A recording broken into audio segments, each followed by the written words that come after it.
જય શ્રી કૃષ્ણ. જય શ્રી ગોકુલેશ.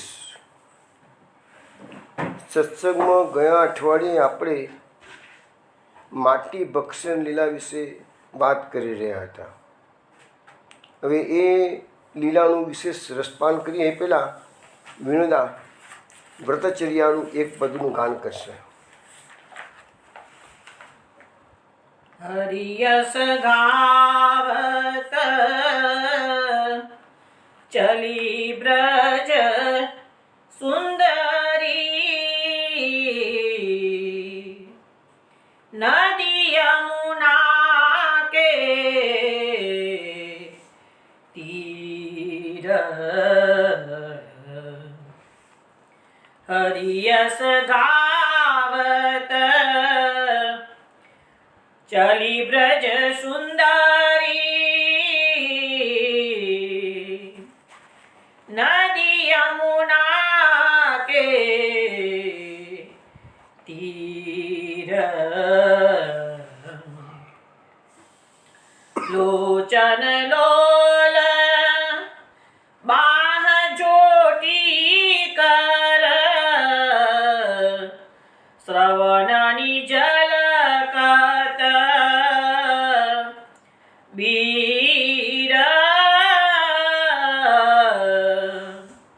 નદી યમુના કે તીર.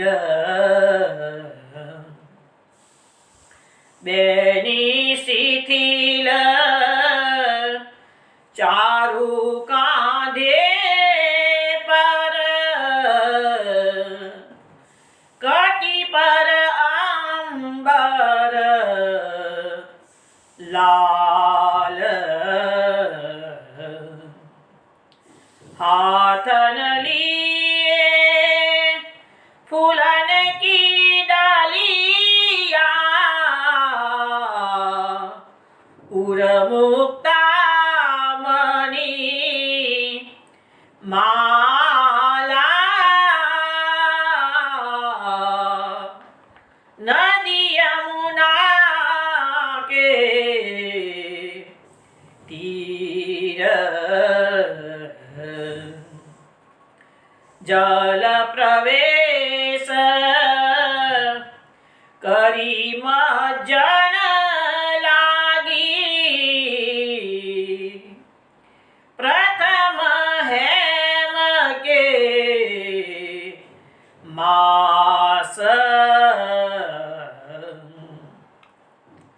ऐसे प्रीतम होई नंद सुत तपठानो आस. नदी यमुना के तीर. तबले चीर हरे नंदन नंदन चढ़ी कदम की डारी. परमानंद प्रभु वर देवे को परमानंद प्रभु वर देवे को उदम कियो मुरारी. नदी यमुना के तीर. हरियस गावत चली ब्रज सुंदरी नदी यमुना के तीर.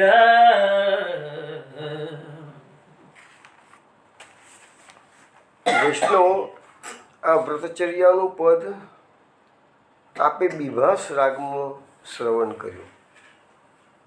હવે ભાગવતમાં વ્રતચર્યા માટેનો એક આખો અધ્યાય છે અને જે વૃંદાવનથી નજીકમાં જ જે ચીરઘાટ છે ત્યાંની આ લીલા છે. જે લોકો વ્રજ પરિક્રમા કરે છે એને ખ્યાલ હશે કે નંદગામથી યાત્રા નીકળે છે અને વૃંદાવન પહોંચે છે તો રસ્તાની અંદર લગભગ 10 મુકામો આવે છે, પણ હવે નવી છેલ્લી યાત્રાઓમાં બધા 5 મુકામ કરી નાખ્યા છે. એમાં એક મુકામ છે ચીરઘાટ અને ત્યાં આજે પણ શ્રી ગુસાઈજીની બેઠક છે. તો એ જગ્યા પર આ ભગવાનની આ લીલા કરેલી છે. હવે જે ગોપીઓ કાત્યાયની દેવીનું વ્રત કરતી હતી, હવે ભાગવત પ્રમાણે એમને જે કાત્યાયની દેવીનું વ્રત કર્યું છે એ 1 મહિનાનું કર્યું છે અને સુરદાસ નાયક પદની અંદર એવું બતાવ્યું છે એ વ્રત 1 વર્ષનું હતું. પણ આપણે એ બધા પ્રસંગો જ્યારે એ અધ્યાય આવશે ત્યારે વિસ્તૃત ચર્ચા કરીશું. અત્યારે હું તમને ફક્ત આ પદ સમજાવું છું. હરિયસ ગાવત ચલી વ્રજ સુંદરી નદી યમુના કે તીરે. આ જે ચીરઘાટ છે એ આજે પણ યમુનાજીના કિનારા પર છે. જે વૃક્ષ પર કનીઓ એ બધા વસ્ત્ર હેરણ કરીને બાંધ્યા હતા, મૂક્યા હતા, એનું પણ આજે એ જ વૃક્ષ આજે પણ છે. તો ભગવાનના ગુણગાન ગાતા ગાતા વ્રજ સુંદરીઓ યમુનાજીના કિનારે ગયા છે. લોચન લોલ બાહ જ્યોતિ કર શ્રવણની ઝલકત બીર. એટલે એમ કહેવા માગે છે કે આ ગોપીજનોની જે આંખો છે ખૂબ સુંદર છે, નયન સુંદર છે. બાહ જ્યોતિ, બધા ગોપીજનો એકબીજાની બાહ અને ખભામાં હાથ નાખી અને ભગવાનના ગુણગાન ગાતા ગાતા યમુનાજી તરફ જઈ રહ્યા છે. શ્રવણની ઝલકત બીર એટલે એમના કાનોના જે કુંડલ છે એ ઝલકી રહ્યા છે, ચમકી રહ્યા છે. બેની શિથિલે ચારું કાંધે પર, એટલે એમને જે પેલી બેની ગૂંથેલી છે પૂચાના ચોટલાની અંદર એ છૂટી ગઈ છે અને આ ઝડપથી ચાલી રહી છે ગોપીઓ, તેના ખભા ઉપર એ બધી ડોલી રહી છે. કટ્ટી પર અંબર લાલ, આજે ગોપીજનોએ વ્રત કરવા માટે પોતાના શરીર પર લાલ વસ્ત્ર ધારણ કરેલું છે. હાથન લીએ ફૂલણ કી ડલિયા, ફૂલોની છાપ ભરી છે. જે કાત્યાયની દેવીનું વ્રત કર્યું છે, પૂજન કરવાનું છે એટલે એમને હાથમાં છાપ રાખી, જેમાં ફૂલો પણ છે અને બીજી સામગ્રી પણ છે. ઉર મુક્તા મણિમાલા, ગોપીઓના કંઠની અંદર જ મોતીઓની અને મણિઓની માળા પહેરેલી છે. હવે પૂજન તો કરી દીધું, પછી જલ પ્રવેશ કરી મજ્જન લાગી. પછી ગોપીજનો યમુનાજીના જલમાં પ્રવેશ કરીને નાહવા લાગ્યા છે. પ્રથમ હેમ કે માસ, હેમંત ઋતુનો આ પહેલો મહિનો છે કે છે. એસે પ્રીતમ હોય નંદસુત તપઠાન્યો એ આસ. એવા આ ગોપીજીનો જે કાત્યાયની વ્રત કર્યું છે એની પાછળનો એનો ભાવ કેવો છે કે નંદસુત અમારો પતિ થાય, નંદકુમાર અમારા પતિ થાય. અને એમ કરીને વ્રત ઠાણ્યો એ આસ, એટલે કોઈ જગ્યાએ વ્રત શબ્દ વાપર્યો છે, કોઈ જગ્યાએ તપ શબ્દ વાપર્યો છે, બધું સરખું જ છે કે ભાઈ આ તપ જ છે. જાતનું વ્રત કરવું એ પણ એક જાતનું તપ શીખે છે.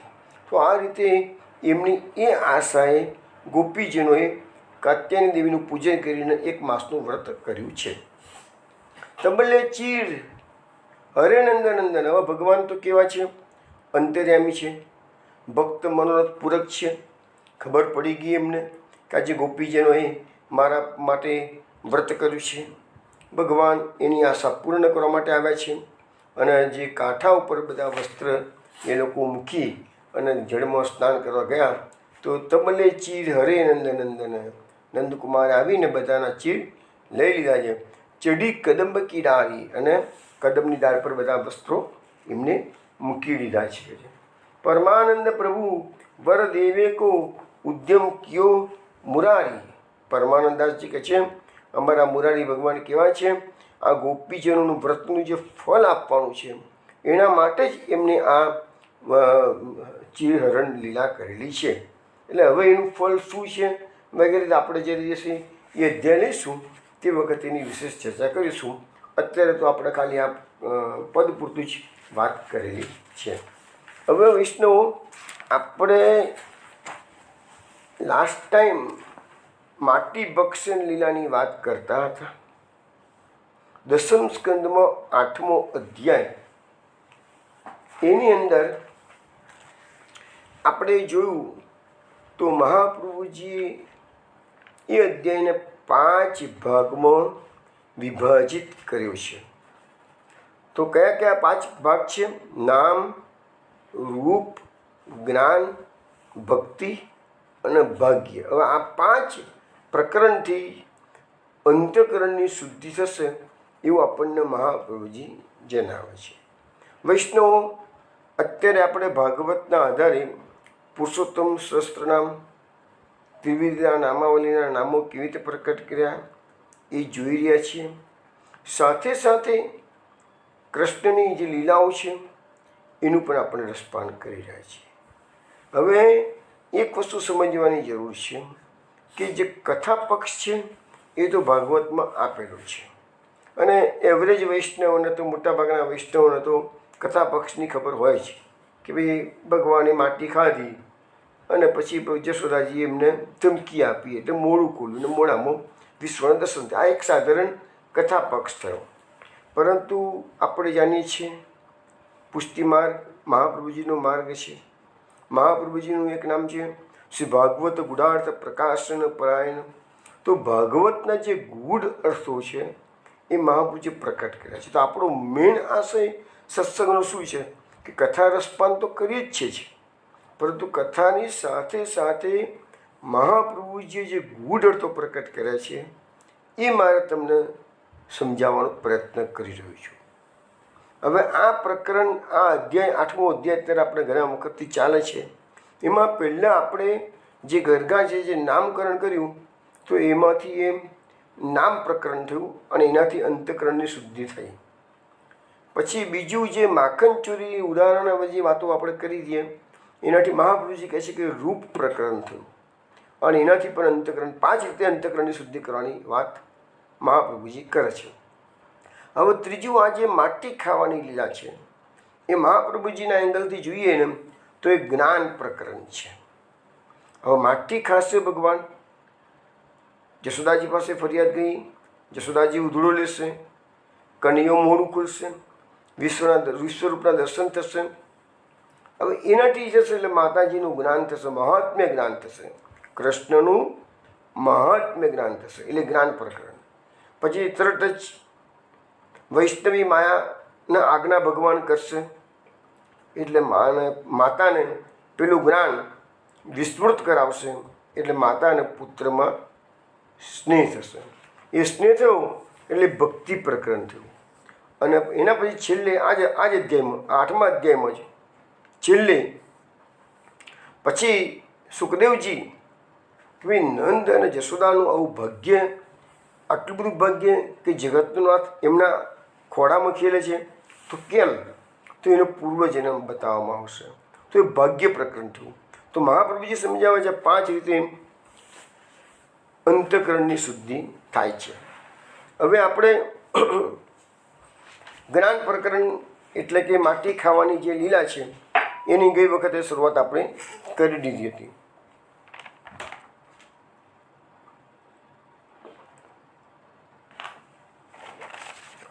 હવે એ વખતે આપણે સમજાવ્યું હતું મહાપ્રભુજીની કારિકાઓના આધાર પર કહું હતું કે આપણા મનની 11 વૃત્તિઓ છે અને એ વૃત્તિઓના દોષ આ જ્ઞાન પ્રકરણથી મહાપ્રભુજી દૂર કરવાનું કહે છે.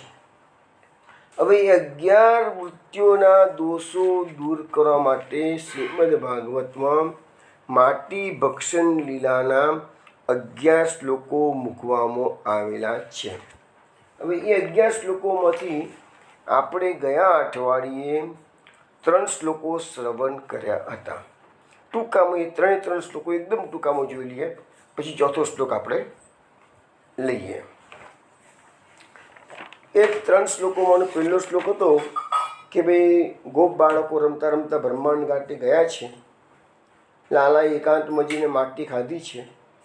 બલરામજી અને ગોપ બાળકોએ જઈને જશોદાજીને ફરિયાદ કરી છે કે માં, કન્યાએ માટી ખાધી.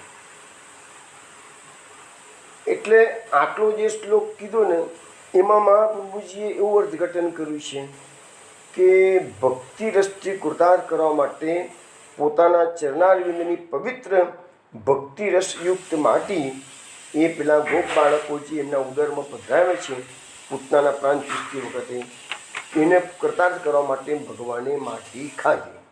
આ મહાપ્રભુજીનો એંગલ છે. પછી બીજો શ્લોકમાં આવે છે કે યશોદાજી પુત્રના હિતે જ છોતા, એટલે ભગવાનને હાથથી પકડીને ટપકો આપ્યો છે.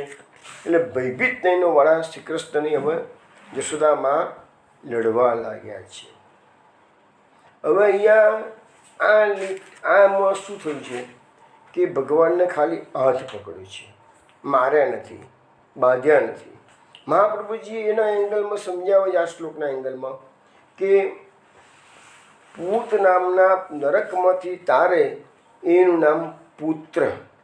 તો આજે આપણે એ વસ્તુ પહેલાં પણ થઈ ચૂકી છે ડિસ્કશન કે મનુષ્ય જ્યારે જન્મ છે ત્યારે એના પાસે 3 પ્રકારના દોષો હોય છે. એમાં એક દોષનું નામ છે પિતૃદોષ. તો એ પુત્ર એ પિતૃદોષમાંથી મુક્ત ક્યારે થાય તો એની જે પિતૃ માટેની જે ફરજો છે ને એને બજાવવી પડે તો એની પુત્રદોષમાંથી મુક્ત થાય. મહાપ્રભુજી આ એમ કીધું છે કે પુત્ર એ પિતાને કે માતાને નરકમાંથી ઉગારે છે. શ્રીમદ ભાગવતમાં 9મા સ્કંદની અંદર સગર ચરિત્ર આવે છે. ઇક્ષ્વાકુ વંશમાં સગર રાજા થઈ ગયા. એ સગર રાજાના 60,000 પુત્રો ગંગા સાગરના કિનારે બળીને એટલે એનો યજ્ઞ કરેલો અશ્વમેઘ યજ્ઞ. ઘોડો ચોરાઈ ગયો હતો, ઇન્દ્ર ચોરી ગયો હતો અને ઇન્દ્રએ જઈને આ કપિલ મુનિના આશ્રમમાં બાંધી લીધેલો. સગર પુત્રો ઘોડો શોધવા નીકળ્યા છે અને શોધતા શોધતા સાગર કિનારે કપિલ મુનિના આશ્રમ આવે છે. ત્યાં ઘોડો જોયો એટલે એમને કપિલ મુનિનો તિરસ્કાર કર્યો છે અને ત્યાં એ તિરસ્કારના અગ્નિથી એ 60,000 પુત્રો બળીને ભસ્મ થઈ ગયા. હવે એવું નથી, કેટલાક કથાકારો વર્ણન કરે છે કે કપિલ મુનિના ક્રોધથી એ બધા બળીને ભસ્મ થયા. ના, કપિલ મુનિનો આંખો ખોલી પણ એમાં એમને ક્રોધ કરીને અગ્નિ નથી વરસાવ્યો, પરંતુ એ 60,000 પુત્રોએ મુનિનો જે મુનિ ભગવદ અવતાર છે કપિલ મુનિ, તો એનો જે તિરસ્કાર કર્યો છે એના કારણે એમના શરીરમાંથી જ અગ્નિ સ્વયંભૂ પ્રગટ થયો છે અને બળીને ભસ્મ થઈ ગયા. હવે પછી બળીને ભસ્મ થઈ ગયા એટલે એ ઘોડો લઈને 60,000 પુત્રો પાછા ના આવ્યા. એટલે પછી સગર રાજાએ એનો પુત્ર અસમંજસ છે. પણ અસમંજસ કેવો છે કે એનો બીજો પુત્ર છે, બીજી રાણીનો પુત્ર છે. તો એ અસમંજસ જન્મથી જ પૂર્વજન્મનો યોગી હતો એટલે એને પૂર્વજન્મ યાદ હતો. એટલે જન્મથી જ એ એવા કાર્યો કરે છે કે કોઈ એને યોગી માનવા તૈયાર ના થાય. એટલે ગામના પ્રજાના બાળકો ઊંચા કરી અને સરયુ નદીમાં પધરી આવે છે. એટલે ગામજનો બધા ત્રાસી ગયા હતા. અસમંજસ નામ છે, અસમંજસથી. એટલે રાજાને ફરિયાદ કરવામાં આવે છે. રાજા કહે છે કે મારો છોકરો આવું પાક કરી શકે છે. હવે કોઈને રાજાને પણ ખબર નથી, આ તો મહાયોગી છે, પણ આ એ પ્રકારની એવી નાટક કરી રહ્યો છે જેથી કોઈ એને રાજપાટ જોઈતું નહોતું. એને તો જંગલમાં જઈને તપસ્યા કરતી. સીધી રીતે પિતાશ્રી પાસે આજ્ઞા માગે તો પિતાશ્રી આજ્ઞા ન આપે, એટલે એને આવા કારસ્તાન કર્યા. છેવટે પિતાએ કંટાળીને અસમંજસને દેશ નિકાલનો હુકમ કર્યો અને જેવો દેશ નિકાલનો હુકમ થઈ ગયો અસમંજસ સરયુ નદીમાં ગયા અને જેટલા પુત્રો નદીમાં નાખી દીધા હતા, જેટલાના છોકરાઓ એ બધાના પાછા મેળવી લીધા ને કંઈકને ઘેરે પહોંચાડી દીધા. પછી બધાને ખબર પડી કે ઓહો આ તો મહાયોગી છે અમારા ત્યાં. રાજાને પણ પછી ખબર પડે છે, પણ હવે રાજા અટકાવવા પ્રયત્ન કરે પણ ના પાડે છે કાંઈ, તમે મને દેશ નિકાલ કરી હું જતો રહી શકે છે. અને પછી જંગલમાં જઈને તપસ્યા કરે. પૂર્વજન્મનો યોગી હતો, પૂર્વજન્મના સંસ્કાર હતા. એટલે પછી એ અસમંજસ તો પુત્ર અંશુમાન છે, એ ઘોડો શોધવા જાય છે અને એ શોધતા કપિલ મુનિના આશ્રમ આવે ત્યાં ઘોડો બાંધેલો હતો. કપિલ મુનિને પગે લાગે છે. કપિલ મુનિ એને કહે છે કે તારા 60,000 કાકાઓ પૂર્વજો અહીંયા બળીને ભસ્મ થઈ ગયા છે, તો એ લોકોનો ઉદ્ધાર ક્યારે થાય તો ગંગાજીનું અવતરણ થાય અને ગંગાના નદીનો આની રાખ છે એને ગંગાના નદીનો સ્પર્શ થાય ગંગાજળનો તો જ એનો ઉદ્ધાર થાય. તો એના માટે એ અંશુમાન તપસ્યા કરે છે પણ એની તપથી ગંગાજી પસંદ થતા નથી. છેલ્લે એનો પુત્ર દિલીપ એ તપસ્યા કરે છે, આખી જિંદગી નીકળી ગઈ તો ગંગાજી પસંદ ના થયા. પછી એનો પુત્ર ભગીરથ એ તપસ્યા કરે છે અને ભગીરથની તપસ્યાથી ગંગાજી પસંદ થયા. એટલે ગંગાજીનું ભૂતળ પર આગમન થયું, પધાર્યા. અને એટલા માટે ગંગાજીનું એક નામ પડ્યું ભાગીરથી. અને આજે પણ જે લોકો હિમાલયની ચારધામ યાત્રા કરીએ છીએ એને ખબર હશે, જે ગંગોત્રીથી ઉપર ગોમુખ છે, એ ગોમુખ એ ગંગાજીનું ઉદ્ગમ સ્થાન. ગંગાજી પૃથ્વી પર પધાર્યા સૌથી પહેલાં ગોમુખ. આપણે બધા મોટે ભાગે ગંગોત્રી જતા હોય છે, ગોમુખ તો એનાથી પણ આગળ છે. તો કહેવાનો મતલબ શું છે કે 60,000 સગર પુત્રોનો ઉદ્ધાર કરવા માટે એની ચોથી પેઢી સુધીના સંતતિએ તપસ્યા કરી તાને ચોથી પેઢી પહેલાંના પૂર્વજોનો ઉદ્ધાર થયો છે. એટલે કે સંતતિનું સત્કર્મ પૂર્વજોને પહોંચે છે એ આ વાતથી સિદ્ધ થાય છે. ગંગા મહાત્મ્યના પ્રકરણો મેં વાંચેલા, એમાં હું લખ્યું હતું કે જો કોઈ વ્યક્તિ ગંગાજીમાં સ્નાન કરવા જવાનો ખાલી સંકલ્પ ગયા નથી, ખાલી સંકલ્પ કરે છે, તો પછી એમના જે પિતૃઓ જો નરકમાં ગયા હોય તો એ લોકો અંદર અંદર વાતો કરે છે, ચલો અમારી સંતતિ હવે ગંગા સ્નાન કરવા જશે એટલે મારો નરકમાંથી છુટકારો થશે અને અમને સ્વર્ગમાં જવા મળશે. જો એના પિતૃઓ સ્વર્ગમાં ગયેલા હોય તો સ્વર્ગમાં બેઠા બેઠા એ પિતૃઓ અંદર અંદર ચર્ચા કરે છે, હવે અમારી સંતતિ ગંગા સ્નાન કરવા જવાની છે એટલે અમને હવે સ્વર્ગમાં જે સ્થાન પ્રાપ્ત થયું છે તેનાથી વધારે ઊંચું સ્થાન પ્રાપ્ત થશે. તો કહેવાનો મતલબ એવો છે કે આપણા શાસ્ત્રોમાં જે પિતૃઓ માટેની જે વિધિઓ બતાવવામાં આવેલી છે, શ્રાદ્ધ, તર્પણ, ભાગવત કથા, સત્કર્મ, એની પાસે પ્રાર્થના સભા, આ બધાનું ઘણું મહત્ત્વ છે. આપણે જે મરણની પાસે બધા પ્રાર્થના સભા રોકતા હોય છે તેનું મહત્ત્વ છે. એ તિથિ આપણે જે શ્રાદ્ધ તર્પણ કરતા હોય, દાન દક્ષિણા કરતા હોય, એનું મહત્ત્વ છે. તો એ આ વસ્તુ આપણને અહીંયા મહાપ્રભુજી સમજાવે છે કે ભાઈ નરકમાંથી પિતૃઓને તારે એ પુત્ર કહેવાય. તો આવી એક થિયરી આપણને મહાપ્રભુજીએ સમજાવી દીધી છે, બરાબર છે. હવે એમાં એ શ્લોકની બીજી થિયરી મહાપ્રભુજી એવી સમજાવી છે કે ભગવાને યશોદાજીને એવી પ્રેરણા કરી કે ફક્ત હાથ પકડ્યો તો માર્યા નથી. કારણ કે ભગવાનના ઉદરની અંદર 16,000 વ્રજવાસીના છોકરાઓ બિરાજમાન હતા. જો ભગવાનને યશોદાજી મારે તો 16,000 જે પુત્રો છે વ્રજવાસીના, એટલે લખ્યું છે મહાપુરુષે તો મહાપુરુષ શબ્દનો પ્રયોગ કર્યો છે, એ મહાપુરુષોનો ત્રાસ થાય, અને ત્રાસ થાય તો ભક્તોનો અપરાધ ભગવાન કદાપી કોઈને માફ કરે નહીં. તો પછી યશોદાજીને જે જ્ઞાન આપવાનું છે એ જ્ઞાન થાય નહીં. માટે ભગવાને યશોદાજીને એવી પ્રેરણા કરી કે તમે ખાલી હાથ પકડીને ઠપકો આપો.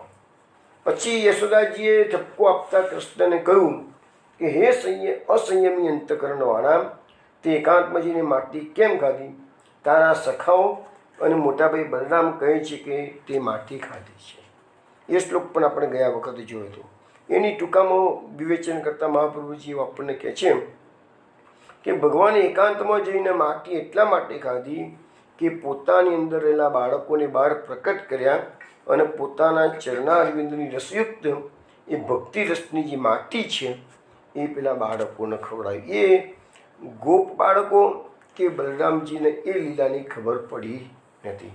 બલરામજી તો ભગવદ અવતાર છે, છતાં પણ બલરામજી ભગવદ અવતાર છે, છતાં પણ બલરામજીને આ લીલાનું રહસ્ય ખબર પડ્યું નહીં. કારણ કે બલરામજીમાં એ વખતે પુરુષોત્તમનો આવેશ હતો નહીં.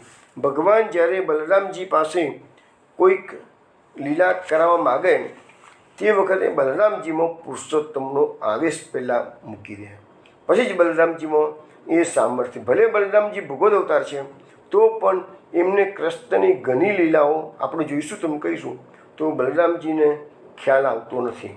ભગવાનની કૃપા હોય તો જ બલરામજી આ લીલાઓને સમજી શકે.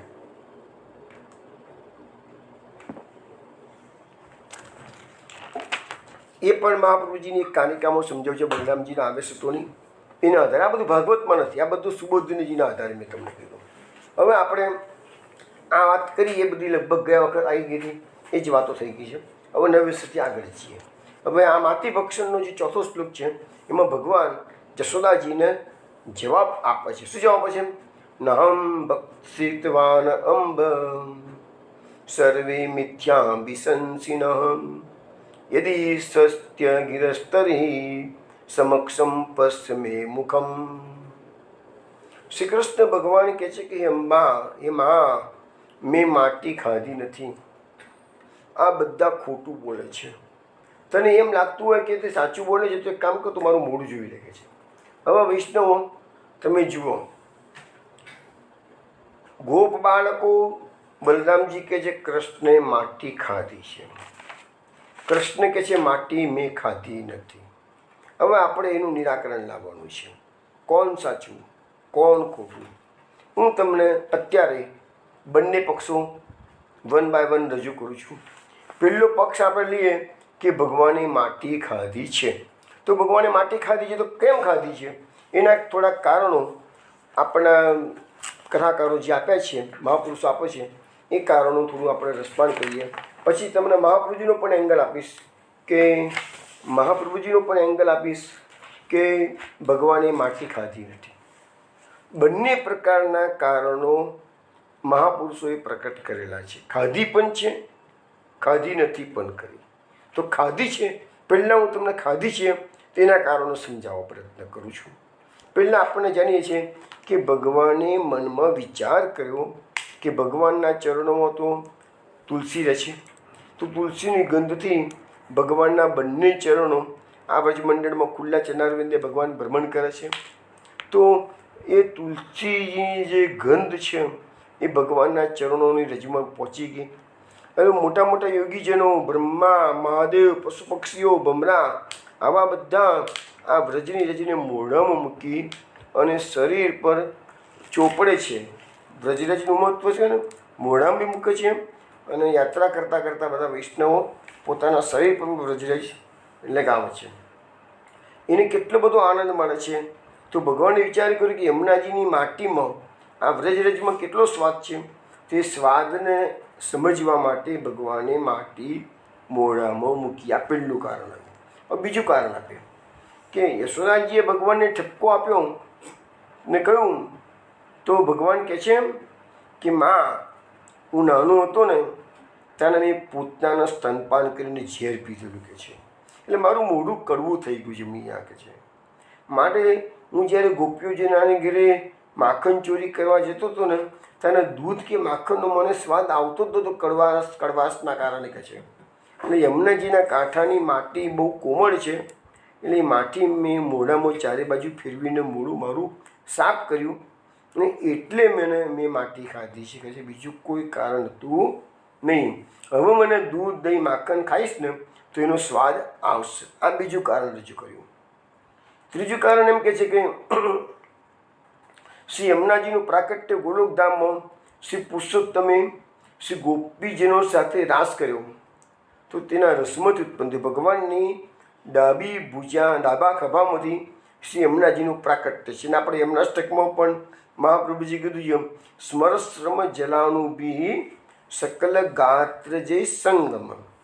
તો એ જે રસ છે, રાસનો રસ, એનાથી ઉત્પન્ન થયો આ શ્રમ, સમર શ્રમ, અને એના પરમાણુથી શ્રી યમુનાજી ભગવાનના શ્રી અંગમાંથી પ્રકટ થયા છે. અને એની ભીંજાયેલી બ્રહ્માંડઘાટની માટી તો આ નંદાલયની બાળલીલામાં આ ભગવાન આવી માટી આરોગ્યા. એટલે ભગવાનને એ વખતે આ માટીના કારણે ભગવાને જે કિશોર લીલા નિકુંજમાં કરેલી છે ગોપીઓ સાથે એ એમને યાદ આવે છે. કારણ કે આ બધી રચ તો નિકુંજમાં પણ છે.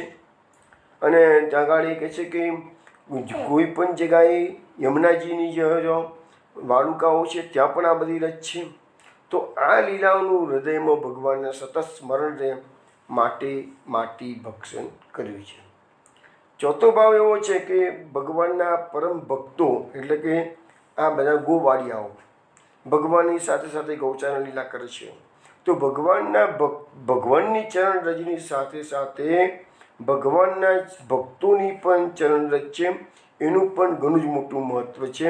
તો ભગવાને એ રજને એ મહત્ત્વ પ્રકટ કરવા માટે સંત પુરુષોના ચરણ રજની મુખમાં આરોગી એવી રીતે પોતાના ભક્તોને હૃદયમાં ધારણ કરે છે. ભગવાન પોતાના ભક્તોને હૃદયમાં ધારણ કરે છે. પાંચમું કારણ એવું આપવામાં આવ્યું છે કે સંસ્કૃત ભાષામાં પૃથ્વીનું નામ રસા છે. માટે ભગવાને વિચાર કર્યો કે વ્રજભક્તોનો લીલા રસ મારા હૃદયમાં ભર્યો છે, તે કરતાં રસા નામવાળી પૃથ્વી એમાં કેટલો રસનો સ્વાદ છે તેની પરીક્ષા કરવા માટે ભગવાને માટી આરોગી. બીજો ભાવ એવો પણ છે કે ગોપીઓ ઘણીવાર ભગવાનને માખણ ચોર દહીં ચોર કહીને ચીડવતી હતી. જશોદાજી પાસે ઘણી ફરિયાદો જતી આપણે જોઈ લીધું. તો ભગવાન હવે પોતાની સાહુકારી બતાવવા માટે માને કહે છે કે માં તું ગોપીજીને કહી દેજે કે મને તો કે જે દૂધ ને દહીં ને માખણ ભાવતું જ નથી, હું તો માટી ખાવાનું ચાલુ કર્યું છે. તમે મને બહુ ફરિયાદ કરો છો ને એટલે મેં માટી ખાવાનું ચાલુ કરી છે. તો આવી રીતે હજુ પણ કેટલાક ભાવો આપણે સમજીએ છીએ. આવા ટૂંકમાં કહેવાનો મતલબ એવો કે મેં તમને ઘણી વખત કહ્યું છે કે મહાત્માઓ જ્યારે બી ફ્રી થાય તો કૃષ્ણ લીલાનું ચિંતન કરતા હોય અને ચિંતન કરતાં કરતાં અવનવા ભાવો એ પ્રકટ કરતા હોય. તો એ બધા ભાવો આપણે એમના જે ભાવો પ્રકટ થયેલા હોય એનું આપણે રસાસ્વાદન કરીએ છીએ. એક મહાત્મા એવું કીધું કે ભગવાન શ્રી કૃષ્ણે વિચાર કર્યો કે મારામાં તો શુદ્ધ સત્વગુણ છે. આમ તો જોવા જઈએ ને તો ભગવાનનું સ્વરૂપ નિર્ગુણ છે, પણ જ્યારે ભગવાન સારા કાર્યો કરે છે ને ત્યારે સત્વગુણનો આધાર લે છે. વિષ્ણુનું કામ વિષ્ણુ સત્વગુણી છે અને વિષ્ણુનું કામ શું છે? વિષ્ણુનું કામ પૃથ્વીનું સૃષ્ટિનું પોષણ કરવાનું છે. તો હવે ભગવાન કહે છે કે મેં જન્મ લીધો છે, અવતાર લીધો છે, આગળ ઘણા રજોગુણી બધા અસુરોને મારવાના છે, રજોગુણી કર્મો કરવાના છે, માટે એમને રજ મૂળામાં પધરાવી. પછી બીજું છે પૃથ્વીનો એક ગુણ છે ક્ષમા. હવે ભગવાન કહે છે કે મારે અહીંયા વ્રજલીલામાં ગોપ બાળકો સાથે અનેક પ્રકારના ખેલ ખેલવાના છે. હવે જો ગોપ બાળકો કુદાડો મને અપમાન કરી દેશે મારું, તો પછી કહે છે મને એમને મારો ગુસ્સો આવી જાય તો ગોપ બાળકો ભક્તો છે મારા, તો ભક્તો પર તો ગુસ્સો કરાય નહીં. એટલે ભગવાન કહે છે પૃથ્વીનો અંશ મારામાં આવી જાય તો ક્ષમા ગુણ મારામાં આવી જાય. એટલે ગોપ બાળકો મારા પાસે દુર્વ્યવહાર કરે તો પણ એમને હું ક્ષમા આપી શકું. પછી એક કારણ એવું આવ્યું છે કે ભગવાનના મોઢામાં દ્વિજ એટલે કે દાંતો છે એટલે દ્વિજ છે કે છે. અને આ દાંતો દ્વિજ એટલે કે બ્રાહ્મણો, અને બ્રાહ્મણો શુદ્ધ સાત્વિક કર્મમાં લાગેલા રહે છે. હવે એમને અસુરોનો સુવાડ ભગવાનને કરવાનો છે, રાજસ કર્મ કરવાનો છે. એટલા દાંતો જે દ્વિજો છે એને રજથી યુક્ત કરે છે કે છે, એટલે એમનામાં રજોગુણ આવી જાય કે છે. પછી ભગવાન એમ કહે છે કે મેં તો પૂતનાનું વિષપાન કર્યું છે, તો વિષની અસરો નાબૂદ કરવા માટે મેં આ માટી ખાધી એટલે દવા રૂપી ખાધી. પછી ભગવાનના ઉદરમાં તો કોટી બ્રહ્માંડો રહેલા છે. તે બ્રહ્માંડો પણ ભગવાનની પાસે માગણી કરે છે કે ગોપીઓની ચરણ રજ અમને પણ પ્રાપ્ત થાવ. આપણે વાત થઈ ને ગોપીની ચરણ રજ પ્રાપ્ત કરવા માટે બ્રહ્માજીએ 60,000 વર્ષ તપ કર્યું હતું. તો આ બધા બ્રહ્માંડો ભગવાને અવતાર લીધો છે, કીધું છે અમને પણ ગોપીઓની ચરણ રજ પ્રાપ્ત થાય. તો એમની ઈચ્છા પૂરી કરવા માટે ભગવાને માટી ખાધી કે છે. પછી ભગવાન પોતે જ વિચારે છે કે મારા ભક્તોની ચરણ રજ કેવી છે એટલે મુખમાં પધરાવે છે. તો આ રીતે અનેકવિધ કારણો ભગવાનના મુખમાં અનેકવિધ કારણો છે. એના કારણે હવે આપણે એક કીર્તન માટી ભક્ષણનું કીર્તન છે એ જોઈ લઈએ, અને ત્યાર પછી તમને માટી નથી ખાધી એના માટેનો મહાપ્રભુજીનો એંગલ તમને રજૂ કરું છું.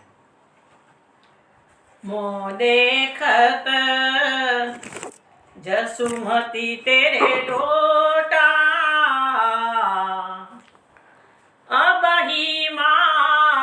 माटी खाई। यह सुन के रीस कर उठ धाई, बाह पकड़ ले आई। अब ही माटी खाई। इक कर सो भुज गही गाडे करी, इक कर लीन्ही सोटी। मारती हो तो ही अब ही कन्हैया, बेगिन उगी लई माटी। अब ही माटी खाई।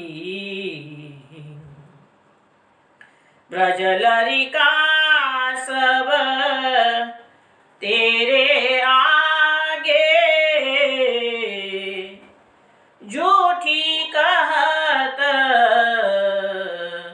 बनाई।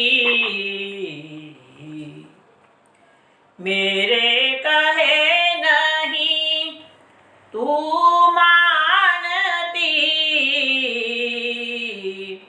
दिखरायो मुख ठाई। अब ही माटी खाई।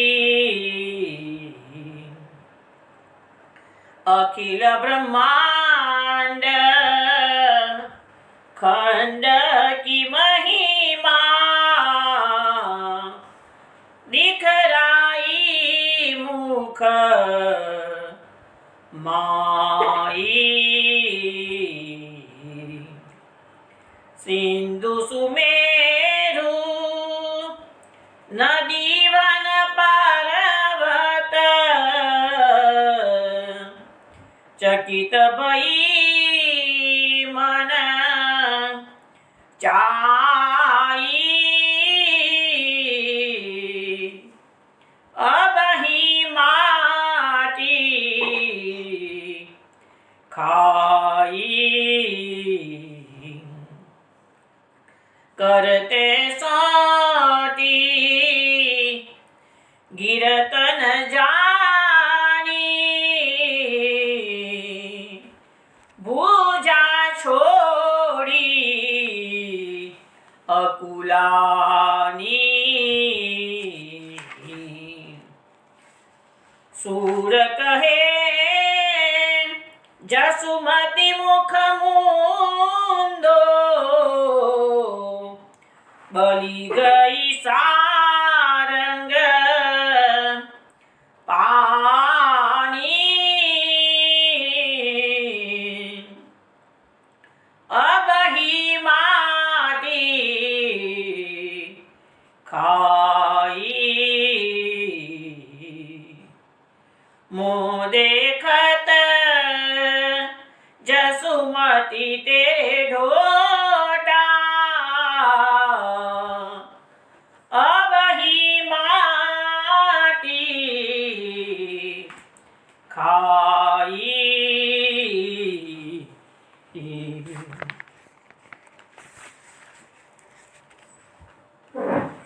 વૈષ્ણવ આપે જે અત્યારે માટી બક્ષનું પદ શ્રવણ કર્યું એ વિભાસ રાગમાં ગાવામાં આવ્યું છે.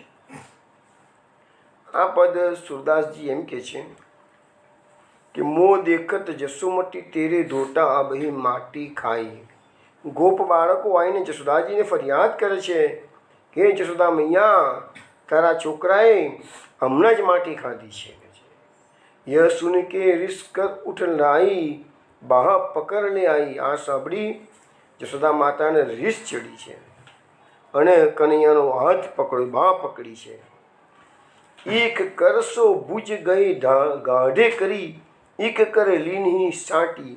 જશોદાજીએ એક હાથથી કનૈયાનો હાથ પકડ્યો છે અને બીજા હાથમાં સોટી લીધી. હવે આ સોટી લેવાની વાત શ્રીમદ ભાગવતમાં નથી, આ સુરદાસજીના લીલાના દર્શન થયા છે. સુરદાસજી બતાવે છે કે સોટી લીધી છે બીજા હાથે. મારતી હો તોહી અબહી કનૈયા બેગીને ઉગલે માટી. હે કનૈયા, તને હમણાં જ હું આ સોટી મારીશ કે છે, તું જલ્દીથી તારા મોઢામાં જે માટી છે એ બધી ઉગલી કાઢે, એટલે બહાર કાઢ નાખે છે. વ્રજ લલિકા સબ તેરે આગે જુઠ્ઠી કહત બનાય. હવે કનૈયો સફાઈ કરતા કે છે કે મૈયા, આ વ્રજના છોકરાઓ છે ને એ તારી આગળ જુઠ્ઠી વાત કરે છે કે છે. મેરે કહે નહીં તું માનતી, દીકરાયો મુખ થાય. તું મારું માનતી નથી ને, તું લે તને તમારું મોં જોઈ લે કે છે.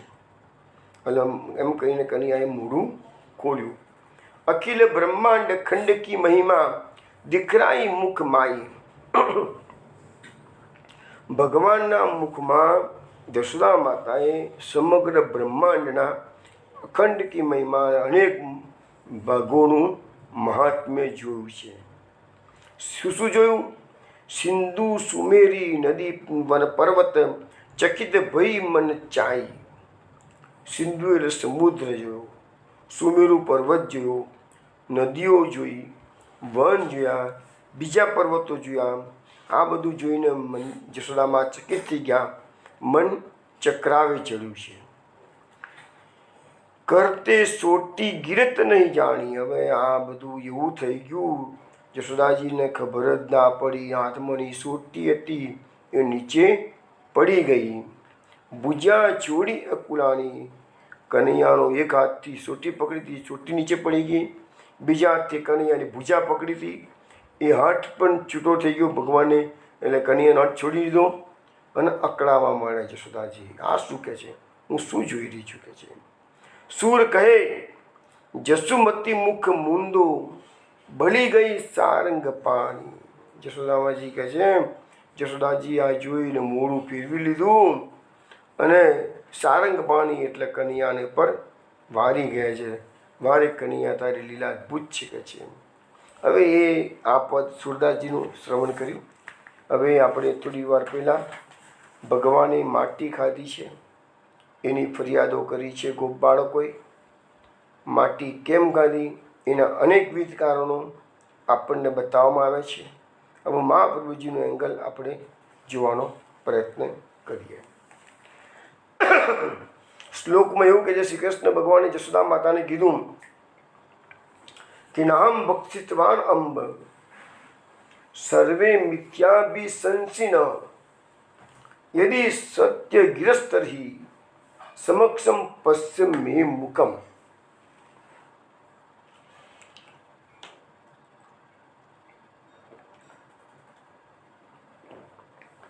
શ્રી કૃષ્ણ ભગવાન કહે છે, મૈયા મેં માટી ખાધી નથી. આ બધા ખોટું બોલે છે. તને એમ લાગે કે આ બધા સાચું બોલે છે તો તું એક કામ કર, તું મારા મોઢામાં જોઈ લે કે છે. આટલું વાક્ય ભાગવતમાં આપેલું છે. તો મહાપ્રભુજી એના પર સુબોધિનીજી સુંદર ચર્ચા કરી છે. આપણે જોઈએ મહાપ્રભુજી શું આપણને સમજાવે છે. હવે અહીંયા મહાપ્રભુજીનું એંગલ છે કે ભગવાને માટી ખાધી નથી. મહાપ્રભુજીનું એંગલ આ છે. એટલે શ્રી કૃષ્ણ ભગવાને જે જશોદા માતાને કીધું મેં માટી ખાધી નથી, તો મહાપ્રભુજી એ જ કહે છે. ગોપ બાળકો બલરામજી કહે છે અમે જોયું છે અબી માટી ખાઈ. હવે એના માટેના કારણો કેમ ખાધી એના બધા કારણો તમને સમજાવ્યા. હવે આપણે મહાપ્રભુજીનું એંગલ જોઈએ. પહેલાં તો મહાપ્રભુજી કહે છે કે જશોદા માતાને અહીંયા આમાં અંબ એટલે કે માતાનું સંબોધન ભગવાન કરે છે. ભગવાન કેવા છે? અનાદિ અનજન્મા છે. હવે ભગવાન અનાદિ અજન્મા હોય, તેની માં જ ના હોય, જન્મ ના હોય, તો પછી જન્મ માં કઈથી હોય? છતાંય જશોદા માને માં કીધું છે. આ રીતે જશોદા માતા પર બહુ મોટી કૃપા કૃષ્ણએ કરીને માનું સંબોધન કર્યું છે. આમાં આપણું એંગલ. બીજું, હવે બલરામ સહિત બધા બાળકો કહે છે કે કનૈયાએ માટી ખાધી છે. તો કનૈયો કહે છે કે બધા મિથ્યાભાષી છે, ખોટું બોલે છે કે છે. કારણ કે શ્રુતિઓનું વચન છે અસ્નન અન્યો અભિચાક સીતિ. એટલે કે બ્રહ્મ સ્વયં ખાતા નથી પણ અન્ય ખાનારને જુએ છે.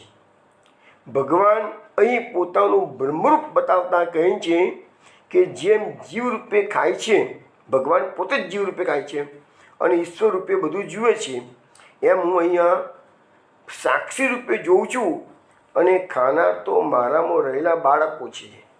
એમ ભગવાનનું એંગલ મહાપ્રભુજી આપણને સમજાવે છે.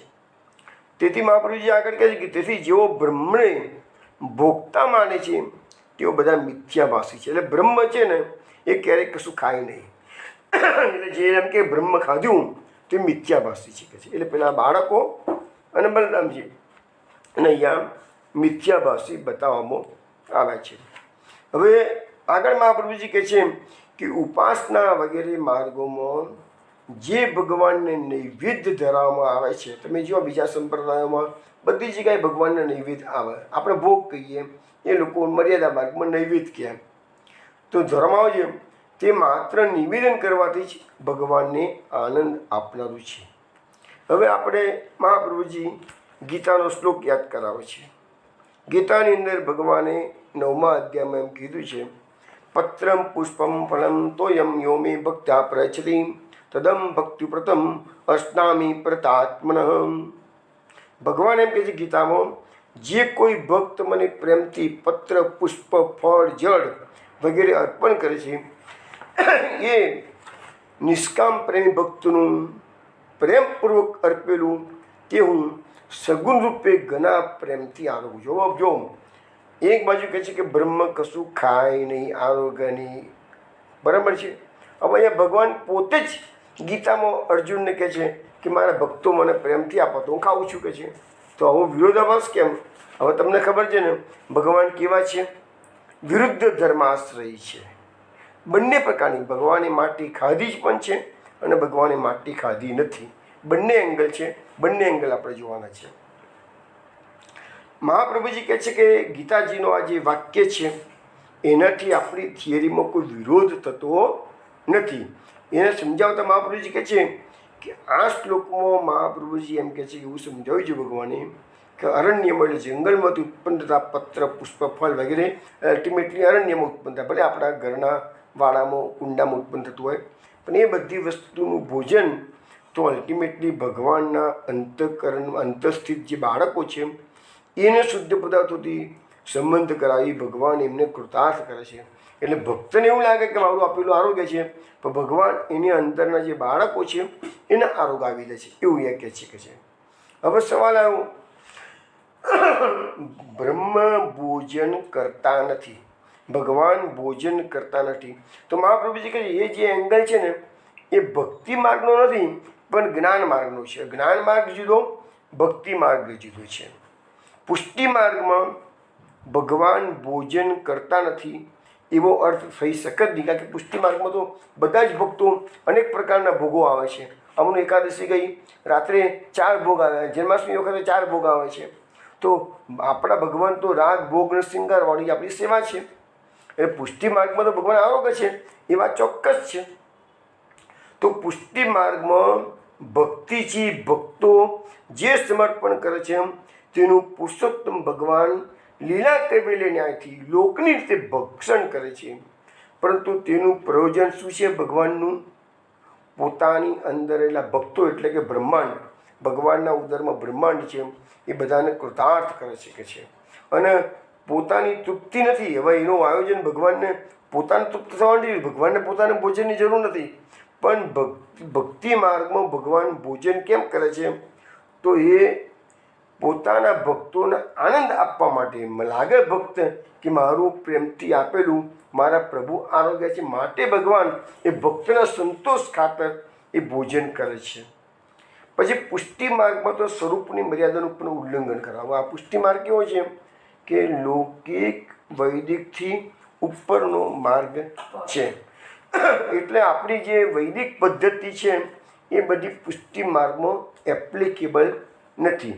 એટલે જે સ્વરૂપ મર્યાદા છે કે બ્રહ્મ ભોજન કરતું નથી, એ જે મર્યાદા છે એનું પુષ્ટિ માર્ગમાં ઉલ્લંઘન કરી અને ભગવાન ભક્તોની પ્રીતિ માટે ભોજન કરે છે એમ સિદ્ધ થઈ જાય છે કે છે.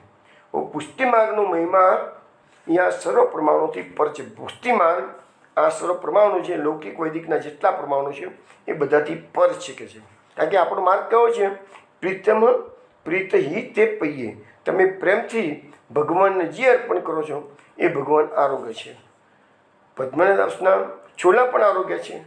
પેલી દોશીની વાતમાં બાજરીના દાણા પણ આરોગ્ય છે. તો ભગવાનને એવું નથી કે મેવા 56 ભોગ જ જોઈએ છે.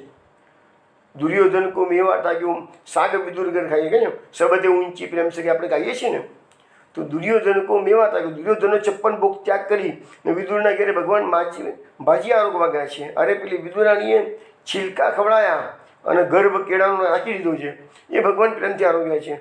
અને વિદુરજી જ્યારે આવ્યા અને વિદુરજીએ પછી ગર્ભ ખવડાવ્યું, છિલકા નાખ્યા, તેને ભગવાને કીધું ના એ સ્વાદ તો નથી આવતો અત્યારે કહે છે. તો આ તમે જુઓ પુષ્ટિ પુરુષોત્તમની લીલાઓ બધી. તો ભગવાન ભક્તો આપે પ્રેમથી આરોગ્ય છે. એટલે આ ભક્તિ માર્ગની વિશેષતા જ્ઞાન માર્ગ કરતાં વિશેષ છે એમ બતાવવામાં આવે છે. હવે આપણે અહીંયા બતાવવામાં આવે છે બ્રહ્મ ભોજન કરતા નથી. તો મહાપ્રભુજી દલીલો બધી કરે છે કે ભાઈ પુષ્ટિ માર્ગમાં તો અમારા ભગવાન અમારું આપેલું પ્રેમથી સ્વીકારે છે, આરોગ્ય છે.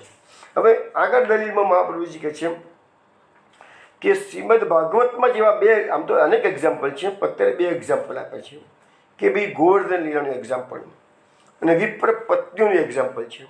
હવે ગોવર્ધન લીલાના જે 24મો અધ્યાય છે એમાં એક શ્લોક છે, કૃષ્ણસ્તુ અન્યતમમ રૂપમ ગોપ વિશ્રંભનમ ગત શૈલોસ્મિ બ્રુમન ભૂરી બલિમ આદત ભરત બપુ.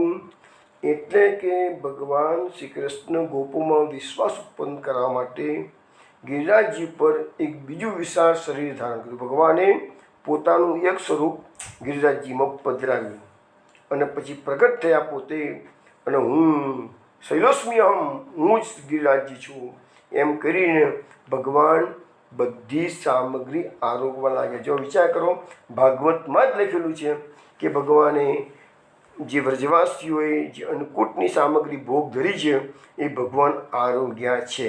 એટલે પુષ્ટિ માર્ગમાં ભગવાન આરોગ્ય છે એ વાત અહીંયા ભાગવતના માધ્યમથી પણ મહાપ્રભુજી સાબિત કરે છે. આપણા અસખાની વાણીમાં જોઈએ તો આપણે ટોળ કહતો વ્રજવાસી જે કીર્તન સુરદાસજીનું છે એમાં પણ સુરદાસજી શું કહે છે કે વ્યંજન બહુત બનાય કહાલો નામ બખાણો ભયો ભાત કો કોટ ઓટ ગીરાજ छिपाणो बरा बिराजे भाट पे चंदा पटतर सोई यज्ञ पुरुष भोजन करे सब देवन सुख હોય. અહીંયા પણ લખ્યું છે, સુરદાસજી કહે છે યજ્ઞ પુરુષ ભોજન કરે. આપણા મહાપ્રભુજી કેવા છે? યજ્ઞ ભોગતા, યજ્ઞ કરતા.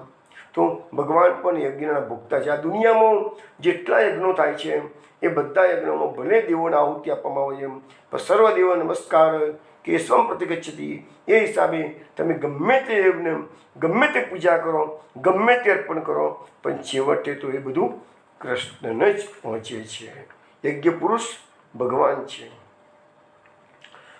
પછી એમ જ કીર્તનમાં આગળ આવે છે, બદ્રોલા વસભાણ કી રહી બિલોચન હારી તાકી બલિવર દેવતા લીની ભૂજા પસારી. પેલી જે વસભાનજીની જે દાસી છે, આની ગામનું નામ છે બદ્રોલા, એ બદ્રોલામાં રીતિ રીતિ તાપ કરે છે, પ્રભુ આખા વ્રજમંડળના બધાનો ભોગ તમે આરોગશો અને હું એકલી બાકી રહી જઈશ.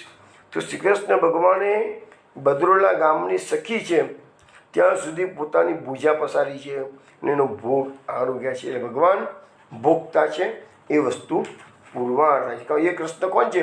પૂર્ણ પુરુષોત્તમ છે કે છે. આપણા પદોમાં તમે જાઓ તો અનેક જગ્યાએ એમ કે ભાઈ 1000 શસ્ત્ર ભૂજા ધરી ભોજન કીનું એવું આવે છે. અન્નકૂટ કોટી ભાષણ શું ભોજન કરત ગોપાલ એ પણ આવે છે. પછી એક કીર્તનમાં તો આવે છે આન ઓર અર્જુલાઓ, એટલે નામ પડ્યું અન્યોર, જે ગામનું નામ અન્યોર છે ને, આન ઓર. તો આ બધી વસ્તુ આપણને બતાવે છે કે આપણા પૂર્ણ પુરુષોત્તમ આરોગ્ય છે. એટલે જે બ્રહ્મ આરોગતા નથી એ શ્રુતિનું વાક્ય છે, એ મહાપ્રભુજી કહે છે એ વાક્ય જ્ઞાન માર્ગનું છે. અમારા ભક્તિ માર્ગમાં એ વાક્ય એપ્લિકેબલ નથી. વિપ્ર પત્નીઓના કેસમાં શું બને છે? વિપ્ર પત્નીઓના કેસમાં કહે છે, શ્લોક એવો છે 23મા અધ્યાયમાં, ભગવાન પી ગોવિંદ સ્તેનૈવ અન્નેન ગોપકાન ચતુર્બિંદ નાશિત્વા સ્વયં ચ બુભુજે પ્રભુ. એટલે કે ભગવાન શ્રી કૃષ્ણે વિપ્ર પત્નીઓના લાવેલા તે 4 પ્રકારના અન્નથી પહેલાં બધા ગોવાળિયાઓને ભોજન કરાવ્યું અને પછી ભગવાને સ્વયં ભોજન કર્યું. એટલે અહીંયા વિપ્ર પત્નીઓ જે 4 પ્રકારનું અન્ન લઈને ગયા છે, ભક્ષ્ય, ભોજ્ય, લેહ્ય અને ચોસ્ય, એ 4 પ્રકારના અન્નનું ભગવાને ભોજન કર્યું છે. એટલે એ વાત તો છે જ નહીં કે ભગવાન આરોગતા નથી. પુષ્ટિ માર્ગમાં, ભક્તિ માર્ગમાં ભગવાન ભક્તો પ્રેમથી જે આરોગ આવે છે એ બધું ગ્રહણ કરે છે. આજે તમે વંદરાવન જે લોકો જે ગયા હશે ને ખબર હશે, આજે પણ સેવા કુંજમાં રાતનો જે બંટાકુટી ધરવામાં આવે છે, જળ મૂકવામાં આવે છે, એ બધું ભગવાન આજે પણ સ્વીકારે. કળિયુગની અંદર આજે પણ સ્વીકારે. સવારે મંગળા દર્શન ખુલે ત્યારે મુખ્યજી ખોલે છે, નિજ મંદિરના તાળામંગલ થાય, ખોલે, તાળામંગલ કર્યા પછી ખુલે.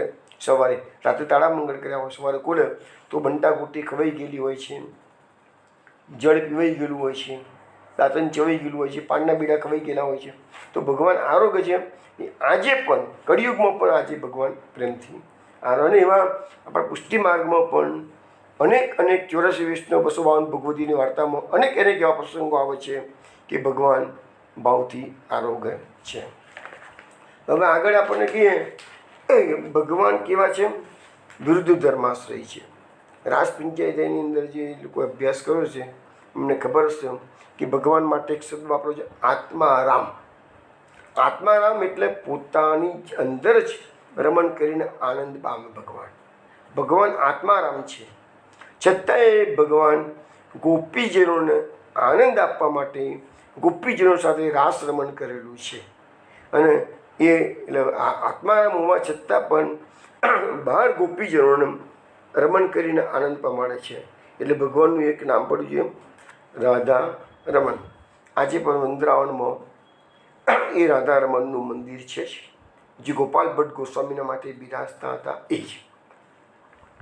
હવે એમ આપણે જે આગળ સમજાવે છે સુબોધિનીજીમાં કે ભૂખ એ જીવનો ધર્મ છે અને જીવ ભૂખ મટાડવા અને પોષણ મેળવવા માટે ભોજન કરે છે. પણ ભૂખ અને તરસ એ બ્રહ્મનો ધર્મ નથી. એટલે ભગવાન ભોજન કરે છે તે ભક્તો પરના સ્નેહના કારણે. એટલે પુષ્ટિ માર્ગમાં કે ભક્તિ માર્ગમાં ભગવાન ભોજન કરે છે, પરંતુ અન્ય માર્ગમાં એટલે કે જ્ઞાન માર્ગમાં ભગવાન ભોજન કરતા નથી. અને મર્યાદા માર્ગની અંદર ભગવાન નૈવેદ્યનો અંગીકાર કરે છે પણ ભોજન નથી કરતા. ભક્તિ માર્ગમાં પુષ્ટિ માર્ગમાં ભગવાન સ્વયં ભોજન કરે છે. એટલે કે તમે જે સામગ્રી ધરેલી હોય એમાંથી ઓછી પણ થાય, ભલે આપણને નથી દેખાતું પણ ઓછી પણ થતી હોય છે. અને એવા અનેક ભક્તોના એક્ઝામ્પલ જોયેલા છે. આમ જીવ અને ઈશ્વરના ભોજનનું કારણ અને પ્રયોજન જુદા જુદા છે. ભગવાન જો માટી ખાધી હોય તો ભગવાન જશોદાજીને એક વધારે દલીલ કહે છે, દલીલ કરતા કહે છે કે તું મારા મુખમાં જોઈ લે. કે છે જો મેં માટી ખાધી હોય તો થોડા રજકરોનું કે માટીની વાસ એ તો બધું મારા મોઢામાં હોય કે ના હોય કે છે, તો તું જોઈ લે મારા મોઢામાં કોઈ રજકણ નથી, કોઈ વાસ નથી. દલીલ કરતા મહાપ્રભુજી કહે છે કે ભોજન તો લોકો જે કરતા હોય એ પોષણ માટે પણ હોય છે અને જીભના રસાસ્વાદ માટે પણ હોય છે. પણ ભગવાન કહે મારા મોઢામાં તો જીભ જ નથી, પછી હું કશી એનો સ્વાદ લેવાનો હતો. કે જો તું મારા મોઢામાં જો, એટલે ભગવાન જેવું મોઢું ખોલે છે તો આખા બ્રહ્માંડ રસ થાય. પણ ભગવાનના મોઢામાં જશોદા માતાને જીભ દેખાતી જ નથી. જીભ હોય તો સ્વાદ આવે ને, પણ જીભ જ ના હોય તો કદી સ્વાદ આવવાનો હતો. કે હવે સવાલ આવ્યો તો શું ભગવાન જૂઠું બોલ્યા? તો કહે છે ના, ભગવાન કદી જૂઠું બોલતા નથી.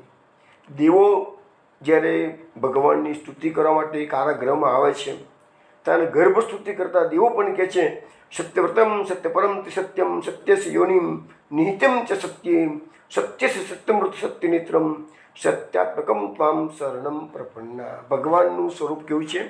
સત્ય સ્વરૂપ છે. તો ભગવાન તો જે ધર્મના 4 ચરણ છે એમાં કળિયુગનું એક જ ચરણ બાકી રહ્યું છે, એ સત્ય છે. તો ભગવાન જૂઠું થોડું બોલવાના હતા. એટલે ભગવાન કહે છે મેં માટી ખાધી નથી, એ સાચું છે. મહાપ્રભુજી બધી દલીલો કરે છે. આ બધી દલીલો મહાપ્રભુજીની છે. હવે ભગવાન તો જૂઠું બોલતા નથી એટલું જ નહીં, પણ ભગવાનના ભક્તો જો કદાપી જૂઠું બોલી જાય ભૂલથી, જાણીને તો ભગવાનના ભક્તો જૂઠું કદી બોલવાના નથી. પણ ભગવાનના ભક્તો ક્યારેક, ભગવાનની લીલા એવી વિચિત્ર છે ને કે ભગવાનના જાણી જોઈને ભગવાનના ભક્તો જૂઠું ભગવાન જ બોલાવડે, એમની ઈચ્છા ના હોય બોલાવડાવે. તો ભગવાન પોતાના ભક્તની જૂઠી વાતને પણ સત્ય કરીને બતાવે છે. આ ભગવાનનું એક ગુણ છે. તમે વિચાર કરો, ભગવાન એટલા પક્ષપાતી છે કે ભગવાન પોતાના ભક્તની કોઈ ભૂલ થઈ જાય તો પણ એને ચાવરે છે. ભક્ત કદાપી જૂઠું બોલે તો પણ ભગવાન એને ચાવરે છે અને એની જૂઠને, અસત્યને પણ સત્ય કરે. એનું એક એક્ઝામ્પલ તમને આપું કે આપણે હમણાં વિવિધ ભક્ત ગાથાઓમાં 16 ગાથાઓ ભગવાન ભક્તોની મૂકી છે. એવી બીજી પણ ગાથાઓ સમયે સમયે જ્યારે સત્સંગ કોઈ કારણસર બંધ રહેવાનો વારો આવશે તેને વિવિધ ગાથાઓ મૂકીશ. એમાંની એક ગાથા ભવિષ્યમાં આવશે જ. એનું નામ છે મંદિરા નામની એક છોકરી હતી. અપર માતાનો ખૂબ ત્રાસ સહન કરતી હતી, ભક્તિભાવવાળું જીવન જીવતી હતી, પણ એને પરમાતાનો માર પડે એ બીકે એને ભૂલથી કહી દીધું કે રાધા રાણી પણ ક્યારેક કાળો રંગ ધારણ કરે છે. હવે રાધા રાણીની એના ત્યાં જે મૂર્તિ હતી એ આરસપાનની શ્વેત રંગની, વ્હાઇટ રંગની મૂર્તિ હતી, ગોરી મૂર્તિ હતી, શ્વેત આરસપાનની બનેલી, સફેદ આરસપાનની. પણ એનાથી બોલી ગયું કે રાધા રાણી ક્યારેક શ્યામ રંગ ધારણ, કૃષ્ણનો શ્યામ વર્ણ ધારણ કરે છે. અપર માતા કે ચલ હમણાં મંદિરમાં ચાલ. એની કાનપટ્ટી પકડી એને ઘસરતી અપર માતા મંદિરમાં લઈ જાય છે. અને મંદિરમાં જઈને જુએ છે તો મંદિરા તો ગભરામણમાં જૂઠું બોલી હતી મંદિરા તો. આ બંગાળની સત્ય ઘટના છે. અને રાધા રાણીએ એક સેકન્ડમાં પોતાનો જે સફેદ રંગ હતો, શ્વેત આરસપાનનો રંગ હતો, એ બદલી અને શ્રી કૃષ્ણનો શ્યામ વર્ણ ધારણ કરી લીધો. અપર માતા જુએ છે, અરે આ શું કે છે, હું તો રોજ આ મૂર્તિ જોઉં છું તો સફેદ છે, આજે કાળી કેમ થઈ ગઈ છે, શ્યામ કેમ થઈ ગઈ છે કે છે. તો લખ્યું છે કે આજે પણ બંગાળમાં એ અનંતપુર ગામમાં રાધાજીની એ મૂર્તિ શ્યામ રંગની આજે પણ લોકોને દર્શન આપે છે. તો ભગવાન પોતાના ભક્તોને છાવરવા માટે અસત્યને પણ સત્ય કરીને બતા. આ ભગવાનનો એક ગુણ છે. તો વૈષ્ણવો, આપણે આ માટી ખાવાના અને ના ખાવાના બંને કારણો શ્રવણ કર્યા છે. હવે ભગવાન મોઢું ખોલે છે. કાલે જશોદાજીને શું દર્શન થાય છે એની વાત આપણે કાલે રાત્રે 8 વાગે મળીશું, ત્યારે એ વાત કરીશું. જય શ્રી કૃષ્ણ.